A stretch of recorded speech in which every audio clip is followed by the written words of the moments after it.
হবে না। এখন ক্লক পালসের কাজ কি? দেখো এই ক্লক পালসটা এখানে আছে, ঠিক আছে? এখন 0 আছে, 0 থেকে এটা উপরে যাবে 1 হবে, 1 হয়ে আবার এটা গিয়ে নিচে চলে আসবে, আবার 0 হয়ে যাবে। মানে নিচে থাকলে 0 আর উপরে থাকলে 1। হ্যাঁ, 0 থেকে উপরে উঠলে 1 হবে, 1 থেকে আবার নিচে আসলে 0 হয়ে যাবে।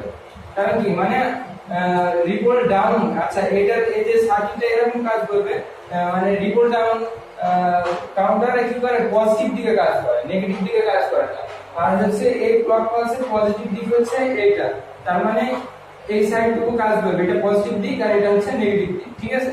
মানে যেদিকে আমি ইনপুট দিয়ে উঠবে, ওঠার পরে এত পর্যন্ত যাবে, তাহলে সেটা পজিটিভ দিক কাজ করবে। আচ্ছা, আমরা এটা পরবর্তীতে বোঝার চেষ্টা করছি। ঠিক আছে, আমরা এবার বোঝার চেষ্টা করি। হ্যাঁ।